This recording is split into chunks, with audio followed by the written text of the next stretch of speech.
Bienvenue sur le site Torah Or. Voilà, on va faire un cours, si Dieu veut, sur la paracha de la semaine, la paracha de Toldot. Et que Bezrat Hashem, ça apporte, si Dieu veut, très prochainement, la réussite à tous ceux qui ont besoin matériellement et spirituellement. Et que Bezrat Hashem, chaque individu dévoile ses qualités profondes, qui est sa personnalité. Et ce que Dieu attend de chacun d'entre nous, d'être nous-mêmes. D'être nous-mêmes dans la direction de la Torah et les réceptacles de la Torah. Alors, Parashat Toldot. Parashat Toldot, c'est quoi? Toldot, traduction littérale, c'est la descendance. Le fait d'avoir une descendance, telle que les enfants. Et tout de suite, ça commence, bien sûr, la phrase qui est connue, Parashat Toldot, la descendance d'Israël. Et Israël est le fils d'Abraham, et Abraham a enfanté Israël. On sait très bien que la Torah vient du terme Ora. Ora, c'est un enseignement. Elle est venue enseigner. Ce que Rabbi Shimon Bar Yochai qui nous expliquera ça. Pourquoi? Parce que Rabbi Shimon Bar Yochai va dire que si Dieu voulait faire un livre, une histoire, il aurait pu faire une histoire beaucoup plus merveilleuse, même si la Torah est extraordinaire.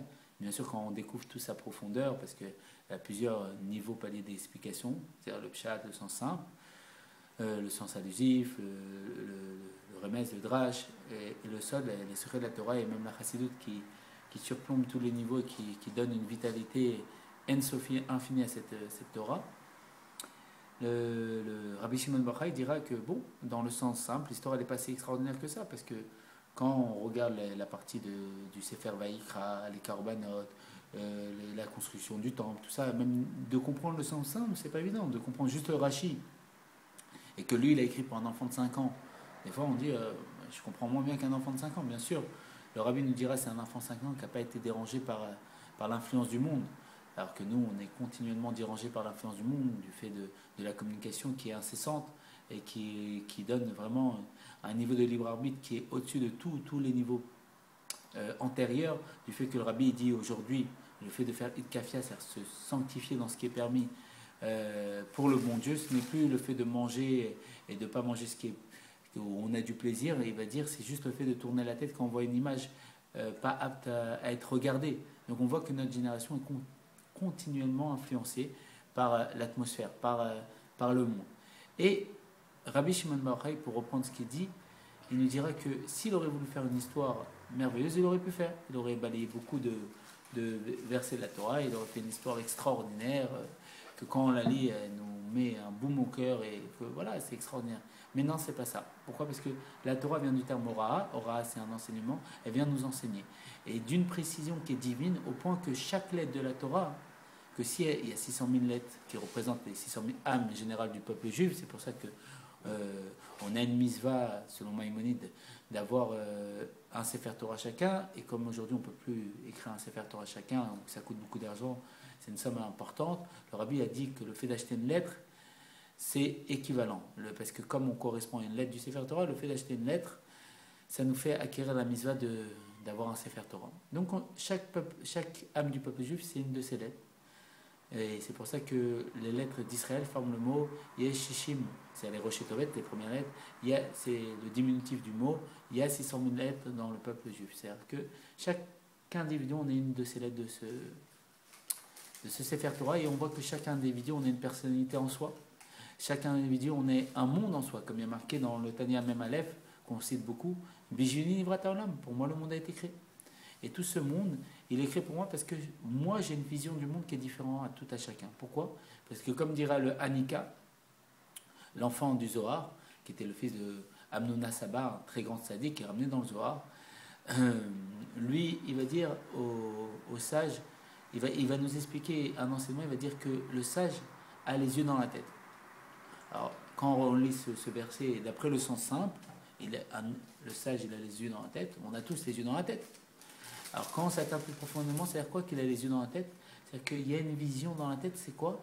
La vision de la compréhension. Un enfant va voir une circonstance se passer devant lui, il ne va pas l'avoir dans la même dimension que son père.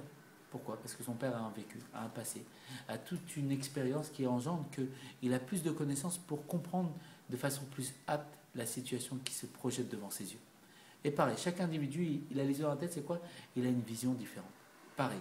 Et donc de là, on comprend que chaque lettre du Sefer Torah représente un juif qui est un monde en soi et que pour lui le monde a été créé, et que lui, il a une vision différente. Dans son état d'absolu, bien sûr, quand on parle des lettres, on parle du niveau d'Israël, qui est le niveau d'âme tel qu'elle est dans sa source céleste. C'est quoi? C'est que chaque lettre du Sefer Torah une représentation de l'âme générale du peuple juif, parce que, comme on dit, il y a 600 000 âmes générales du peuple juif, et ces 600 000 âmes, bien sûr, le Tanya va nous expliquer comment ça se fait qu'on est des millions aujourd'hui s'il n'y a que 600 000 âmes, 600 000 lettres, c'est que ces âmes se multiplient à l'infini. Pourquoi? Parce que ces âmes, c'est les sources. Et les sources, c'est comme un soleil. Le soleil peut émettre des rayons à l'infini. Et donc, c'est pour ça que, effectivement, de cette source de âme, il peut avoir des rayons à l'infini. C'est-à-dire quoi? Moi, dans toutes mes vies passées, on sait très bien que Dieu il a créé le monde avec la générosité, et cette générosité, c'est le fait qu'il a donné la possibilité de faire le Gilgul. Le Gilgul, c'est la réincarnation, parce que c'est la même valeur numérique que Chesed, la générosité. C'est nous donner la possibilité de revenir pour se réparer. C'est pour ça que le Rabbi dira qu'on est la génération de Dordéa, la génération de la connaissance, qui était celle qui a vu la sortie d'Égypte, qui a vécu la sortie d'Égypte avec Moshe Rabbeinu, qui a vu Dieu se dévoiler à elle. Et on est cette réincarnation-là. Et donc, quoi? Ce qui se passe, c'est que nous, on est revenu. Pourquoi? Parce que, comme on sait très bien, Dieu il a eu une tava, un désir d'avoir une maison bétartonim au plus bas. Donc nous, on était ces géants du déluge. Ces géants, on était tous compris dans Adam Arishon. Et on était ces géants, et on était cette illimité qui s'est limitée. Pourquoi? Pour faire résider Dieu au tartan au plus bas. Et c'est pour ça qu'on est des nains. Et ce que va dire le Admorazaken, c'est quoi qu'on est des nains? On est des nains sur les épaules du géant. Et il va dire l'Admorazaken, premier Abdouvet, c'est qui le géant? C'est moi dans mes vies passées. Et donc, qu'est-ce qu'on va voir? On va voir, quand la délivrance va venir, on va voir nos familles d'âme. Donc, automatiquement, si c'est nos familles d'âme, comme on a un corps matériel, on a nos familles corporelles, c'est-à-dire mon père, ma mère, mes grands-parents, et on va voir, quand Mashiach va venir, tout ça jusqu'à Adam Arishon, toute la descendance qu'on a eue matériellement à travers le corps, mais on va voir aussi les familles d'âme. Des fois, comme on dit, on choisit nos amis, on ne choisit pas notre famille. Des fois, on rencontre un individu, on trouve que lui et moi, on a l'impression d'être des âmes sœurs. On se comprend, on a la même façon de penser, on a vraiment une complicité, une même façon de voir. On a une même vision du monde, si on peut dire. Un peu différente, bien sûr, parce que il n'est pas comme moi à 100%, il n'a pas eu la même éducation et tout, mais ça se ressemble. Et qu'est-ce qui se passe? On sait très bien que notre femme aussi, c'est la moitié de notre âme. Donc on voit qu'il y a des familles d'âmes. Et autant qu'il y a des familles d'âme, il y a des familles de corps, il y a mes Gilgulim, mes réincarnations. Depuis effectivement le début de la création, j'étais dans Adam Arishon et j'ai chuté de niveau pour revenir dans ces géants du déluge qui sont morts du fait qui sont voilés, qui sont morts du fait que Dieu a envoyé le déluge, le Maboul, et ces âmes qui ont fait la tour de Babel pour se révolter contre Dieu. Et on est, ce que dira le Harizal, et on est aussi cette génération d'Ordéa qui ont vu la sortie d'Égypte et qui reviendront pour voir, si Dieu veut, qui vont vivre la Géoula. C'est pour ça que le Rabbi, qui est un prophète, un prophète, un avis, il a annoncé qu'on était les derniers de l'exil et les premiers de la délivrance. Donc c'est nous qui sommes revenus. Et on est revenus pourquoi? Pour descendre de notre niveau qui était limité vers la limite, pour devenir ce nain, pour réaliser la ta'ava de Dieu, le plaisir de résider dans le plus bas, qui est quoi? Le plus bas qui est ma personnalité, qui a vraiment une conscience d'exister indépendamment de Dieu. Et donc voilà, donc là on vient d'ouvrir un champ de vision pour nous expliquer que cette lettre de la Torah est ma personnalité et moi-même. Et cette lettre, on sait très bien que chaque lettre a une valeur numérique, chaque lettre est interchangeable, il y a plusieurs façons dans la Torah, et chaque lettre a une explication, un pérouche, une dimension à elle personnelle, et chaque lettre s'écrit soit Aleph, ou aussi le Aleph s'écrit Aleph Lamed Fe. Donc, il va débloquer 2 nouvelles lettres, et le Lamed lui-même débloque des lettres à l'infini. Et tout ça pour dire quoi? Que chaque lettre de la Torah, quand il y a une lettre qui est rajoutée en plus, c'est pas pour rien. C'est un enseignement, c'est un monde en soi. C'est la vision d'un juif, que ce juif-là, il est revenu de génération en génération pour faire la réalisation de Dieu, de faire résider Bétartonim au plus bas. Donc, c'est-à-dire que chaque lettre, elle est importante. C'est-à-dire que c'est pour ça que la Torah, elle est divine, que chaque lettre, comme elle est positionnée, c'est un enseignement. C'est pas pour rien, c'est pas au hasard. Il y a tout un monde. À l'image que le juif, il a une vie, et il a des vies au pluriel, parce que Chaim, ça s'écrit vie au pluriel, la vie, ça s'écrit au pluriel, parce qu'il revient. Il revient pour se réparer, pour réaliser la volonté de Dieu. Et donc, c'est quoi? C'est que la lettre, elle s'ouvre. La lettre, elle se démultiplie à l'infini. La lettre, elle a une valeur numérique. Donc, c'est pas pour rien qu'il y a une lettre en plus. Alors, combien plus dans Toldot, le fait qu'on nous dit, Toldot, la descendance de Israël, d'accord, ok. Israël, c'est le fils d'Abraham, d'accord, très bien. On le savait, mais bon, la Torah nous le répète. Et Abraham a engendré Israël. Ça fait une redondance qu'on savait. Encore 2 fois, 3 fois. Qu'est-ce qu'elle veut nous dire? Qu'est-ce qui se cache derrière? Qu'est-ce que ça sous-entend? Et de là, bien sûr, l'explication de la Chassidoute qui va nous dire que Abraham, c'était quoi? Abraham, l'intellect élevé, l'intellect caché, cette générosité que Dieu, quand il a voulu créer le monde, avec la générosité, c'est cette âme Abraham qui s'est levée pour dire à Dieu, oui, il crée le monde avec la générosité, parce qu'il voulait créer le monde avec la rigueur, et que même l'attribut de générosité qui dévoile la générosité de Dieu dans le monde a été jaloux d'Abraham, cet homme de générosité infinie qui a dévoilé la main droite de Dieu, la générosité. Cet être démesuré qui a appelé le puissant des puissants, qui a fait la guerre au monde pour dévoiler le divin, pour dévoiler le monothéisme, qui est un seul Dieu sur terre, qui, selon l'image du Zohar, représente notre âme. Âme, par rapport à tout son épopée, toute sa vie, ça représente notre âme, la dimension de notre âme, qui veut s'opposer à tout la limite au monde entier pour dévoiler l'unique, parce que elle-même c'est quoi? C'est une partie de l'unique. Et comme on dit, Chelek Elokai Mamash, une partie de Dieu, Mamash, véritable. Mamash, c'est la Mamashut, comme dira le Tzemar Sedek, telle qu'elle est dans là-haut. Là-haut, c'est quoi? C'est pas que c'est là-haut géographiquement, là-haut, c'est proche de Dieu. En bas, c'est éloigné de Dieu. Et donc, cette âme-là qui dévoile le nouveau jour, qui est quoi? Comme on sait très bien que dès qu'Abraham il est venu, il est né à l'an 1948, et l'an 1948, comme a dit le Rav Kahn qu'on salue, 1948, c'est dans le calendrier hébreu, c'est la date de la naissance d'Abraham, et dans le calendrier non juif, c'est la date à laquelle on nous a donné l'État d'Israël. Il est venu nous donner, bien sûr, il y a une similitude, c'est pas pour rien, c'est lui qui nous a donné cet État, Israël.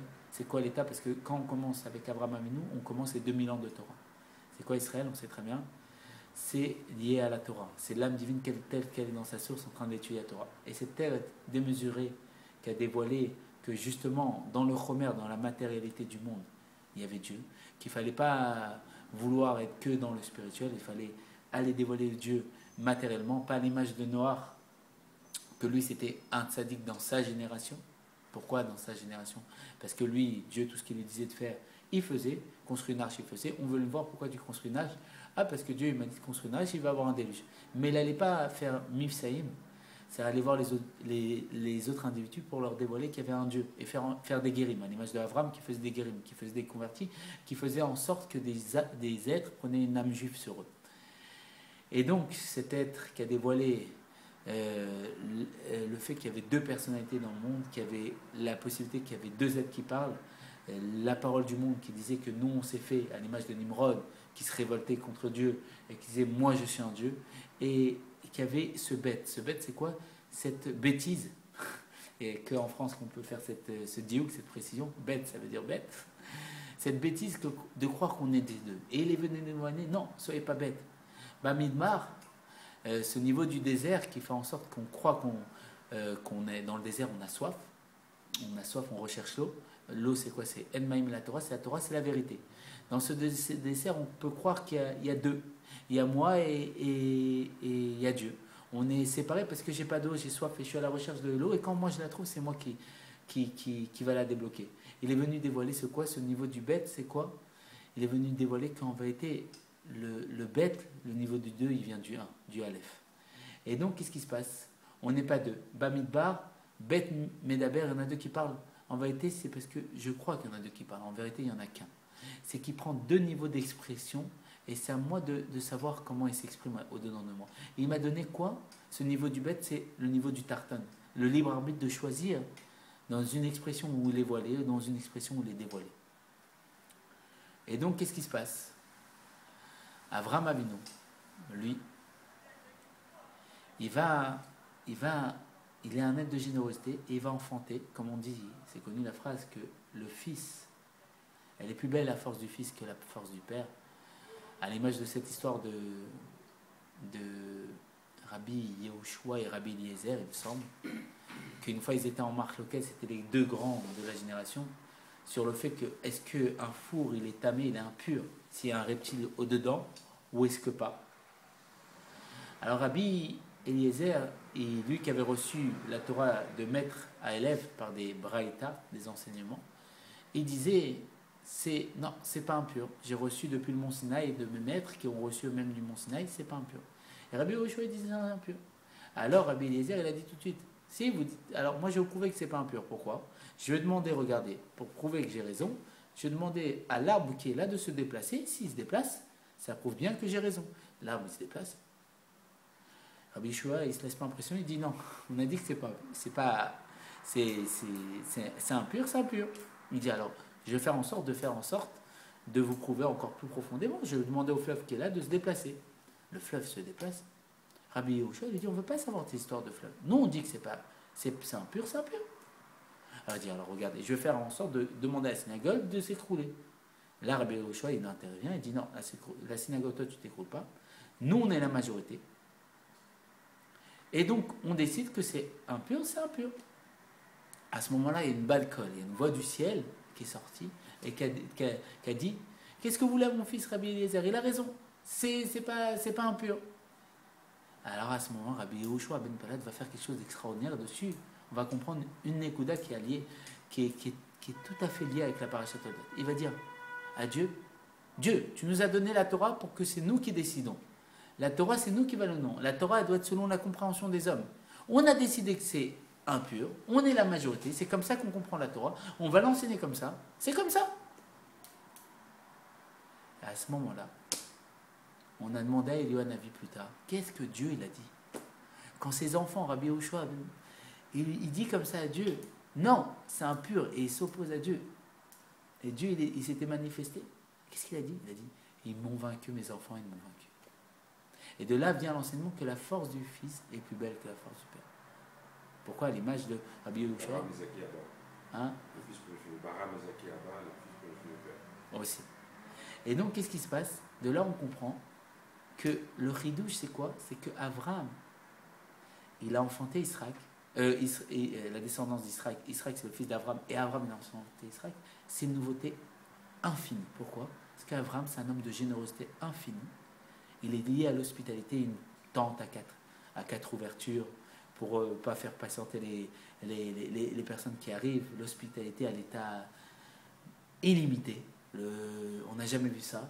Et un être d'une générosité essentielle, et qui vient de l'essence même de Dieu, que quand il était dérangé par le fait de la souffrance de la Brit Mila qu'il a fait à 99 ans sous ordre de Dieu, il avait encore plus de souffrance de ne pas recevoir des invités, et que Dieu il a fait venir des anges, comme on connaît dans la Parashat Vayera.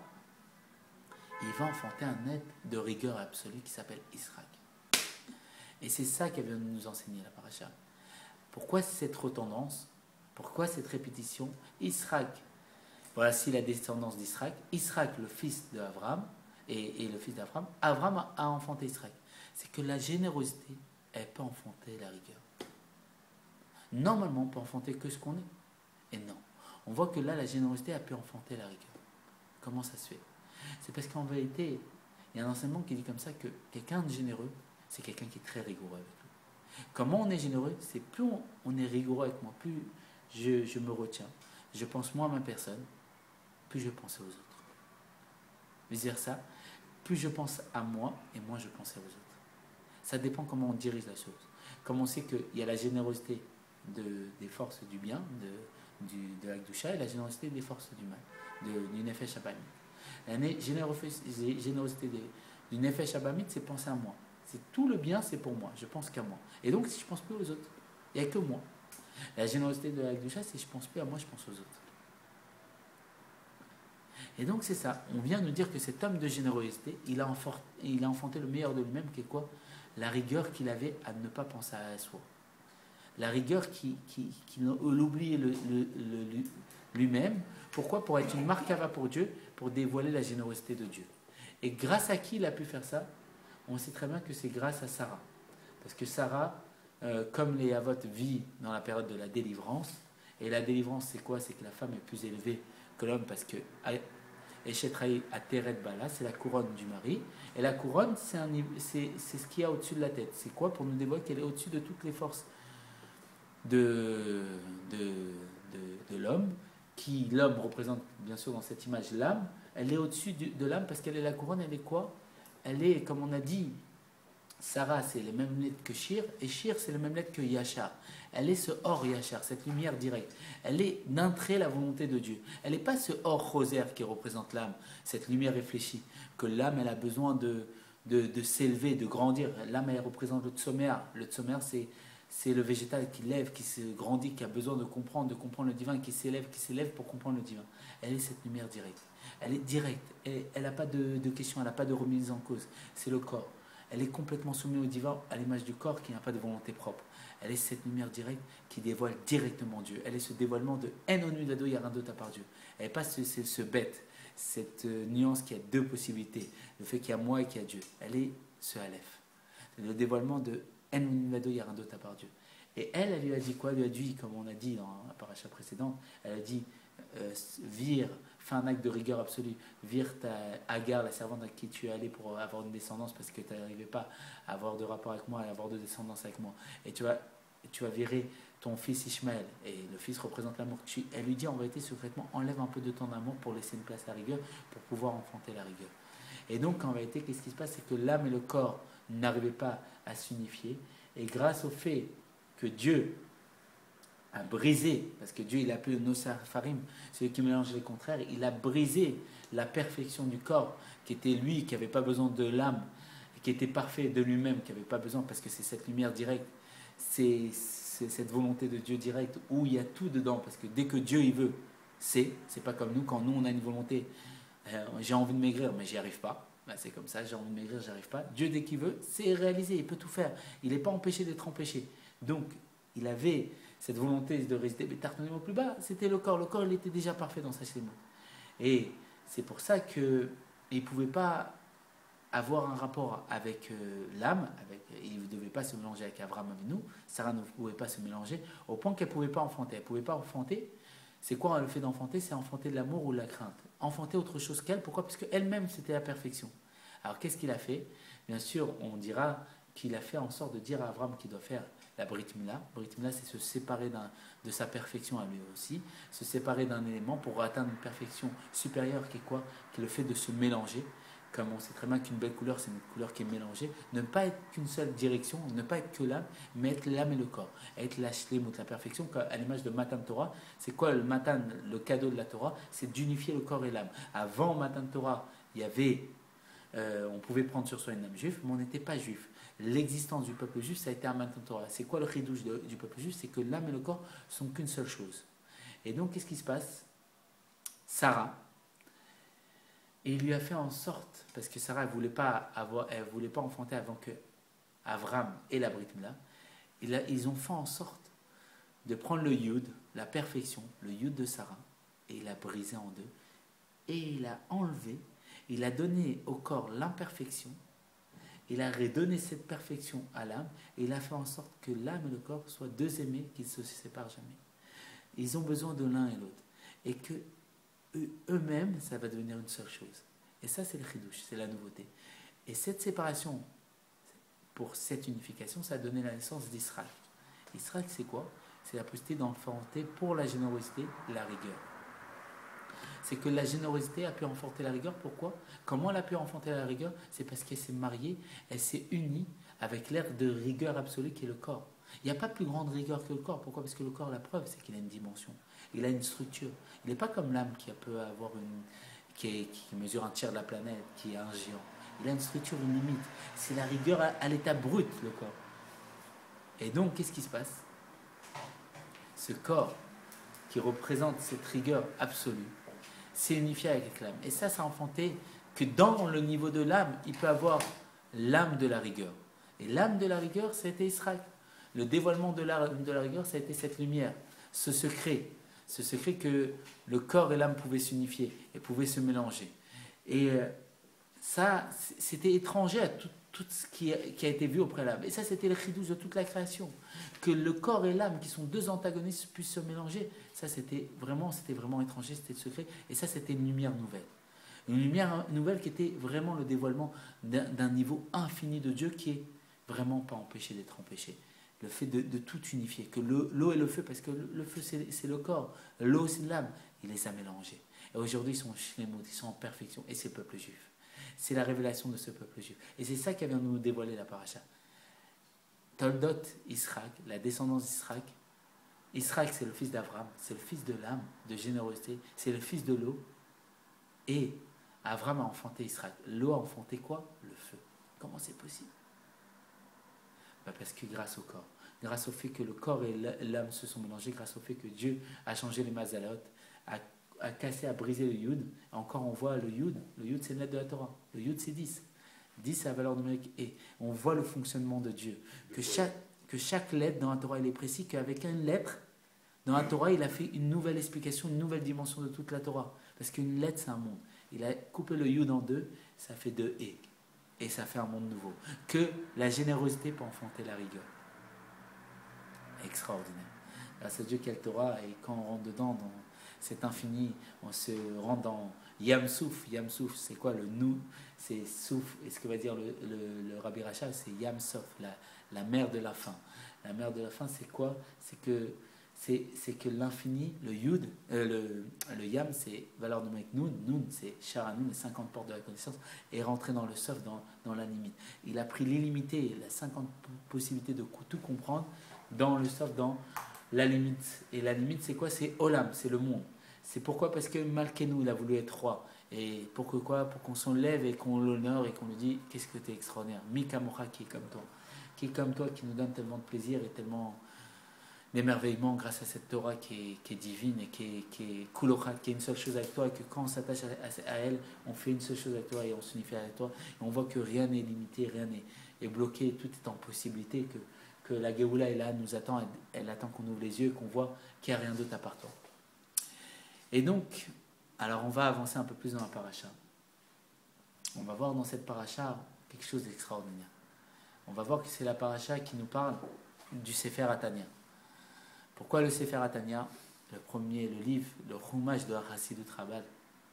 Donc, et en plus, on va être ce mois, le Shabbat Mevarichim, le Shabbat qui va bénir le mois de Kislev. Le mois de Kislev, on sait très bien le mois des lumières. Pourquoi? Parce qu'il y a les lumières de Hanouka, cette fête qu'on gardera quand Mashiach viendra avec la fête de Purim. Mais Hanouka, qui est quoi? Qui est de l'huile. De l'huile, et avec une mèche. Il faut de l'huile qui était l'huile qui brûlait au Métamigdash, qui était allumée par Aaron. Il y a des secrets à l'infini. Chaque détail, c'est une lettre. Cette lettre, c'est un monde. On peut parler à l'infini.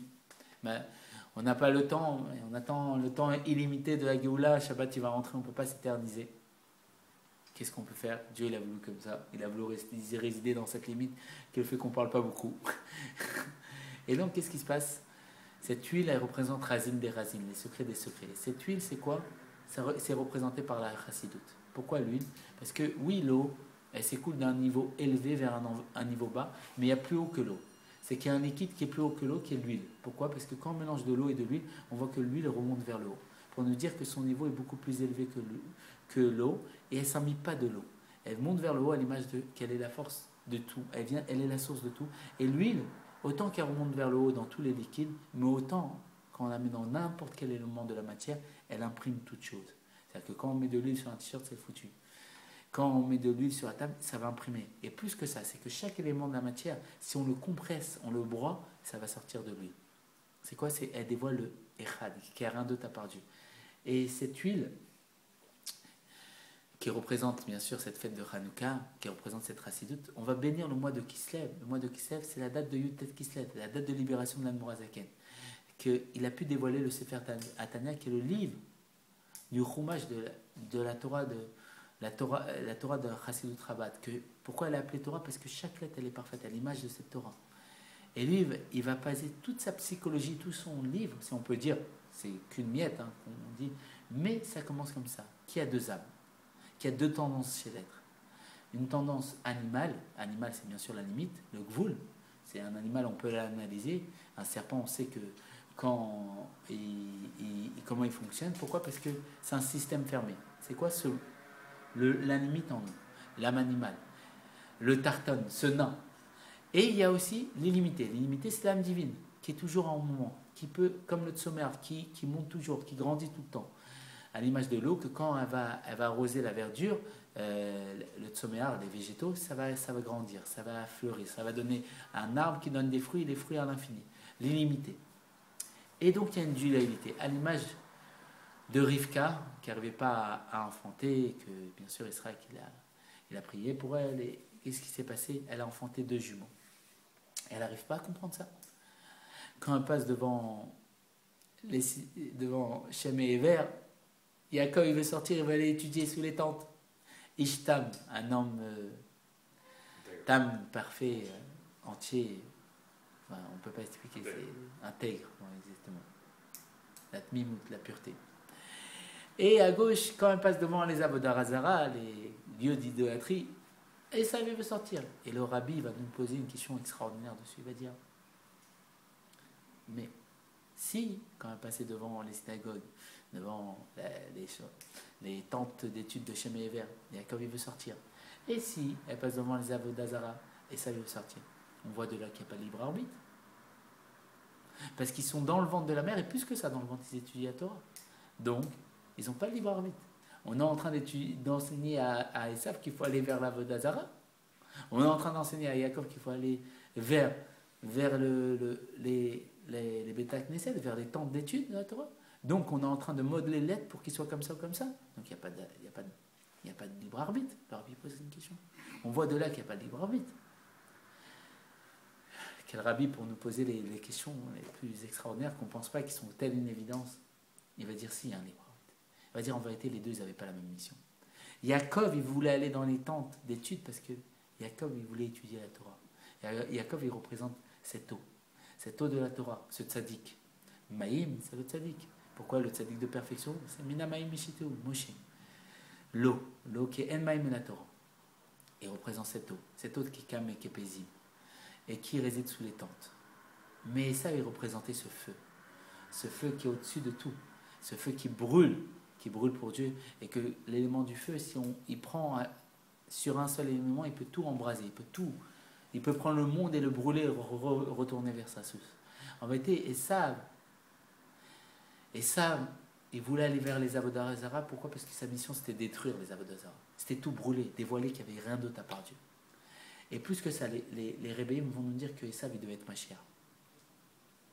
Pourquoi? Parce que Esav, c'est la réincarnation du Nachash, du serpent Kadmonite, le premier serpent de la faute, qui a fait fauter Adam Arishan.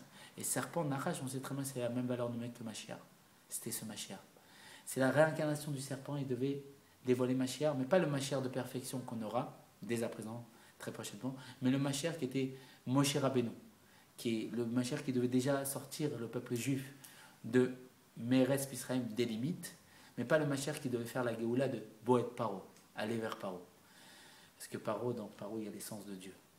Pourquoi? Parce qu'on sait très bien que sortir des limites, comme on voit dans la paracha de la sortie d'Égypte, la paracha Béchalar, on voit ce que va nous dire le rabbi, on voit qu'ils sont sortis d'Égypte, bien sûr, mais la paracha, c'est pas la paracha Béchalar, c'est la paracha Boet Paro. On voit que la paracha où le peuple juif sort d'Égypte, c'est la paracha Boel Paro, mais il sort d'Égypte. Il sort Mitzraïm, qui vient du terme Mitzraïm des limites, sort des limites. Et le rabbi va nous dire, en vérité, on a fait la sortie des limites, mais on n'a pas fait Boel Paro. Boel Paro, c'est un niveau encore plus haut, parce que Bo et Paro, c'est valeur numérique Mashiach. C'est quoi? C'est à l'image de Moshe, quand il est venu il devait libérer le peuple juif. Dieu va lui dire, libère-le. Il dit non, Beyatishla, envoie, Yad, c'est même la valeur numérique de David. Envoie David, envoie la maison de David, envoie le vrai Mashiach, le dernier. Ne m'envoie pas, moi je vais les sortir de l'Égypte, des limites de la Touma. Libère-les des limites de la Gdusha, qui est un niveau encore plus haut. Fais-les aller vers Boel Paro, vers le niveau de Paro. Pourquoi tu veux les faire sortir des limites d'Égypte pour qu'ils reviennent vers le niveau de Boel Paro? C'est quoi Boel Paro? On voit que Moshe lui-même, quand il est arrivé devant Paro, il est arrivé, il a dit, il est rentré, le Zohar va nous dire, dans des chambres d'inconscient, d'infinité, de la possibilité, de l'essence de Dieu, parce que Paro, c'est les mêmes lettres que Afar. Afar, c'est la poussière de la terre, et dans cette poussière, justement, il y a l'essence de Dieu qui habite. C'est pour ça qu'il avait une fille qui s'appelait Batcha. Batcha, c'est Bat Yudke, la fille de Yudke. Mais Yudke, c'est quoi? C'est le nom de Dieu lié à la délivrance. Pourquoi Yudke? Parce qu'on sait très bien que Yudke Vavke, c'est une chute, si on peut dire, du nom de Dieu qui était Yudke, pour devenir Vavke, qui est quoi? L'adolescence, l'enfance, la naissance, que Dieu, à l'image de cette paracha Toldot, que Israël, c'est le fils d'Abraham, et Abraham, il a enfanté Israël. Yudke, c'est le père par excellence, qui a enfanté Vavke. Mais cette Vavke, c'est l'exil, c'est cette limite, c'est la tava de Dieu, qui a valorisé Betartonim. Mais, comme ils disent dans la profondeur de la Torah, viendra le jour où Hachem, et comme on dit tous les jours dans la prière, dans Hachem Imlor, Hachem Meler, Hachem Alar, et dans Alenu, on dit, viendra un jour où Hachem Yudke, son nom sera un, et lui sera un. Il viendra un jour où ça sera ça. Et en vérité, pourquoi, comment Paro, il peut donner naissance à Pat Yudke, la fille de Yudke, parce que Paro, c'est valeur numérique Shem Yudke, le nom de Yudke.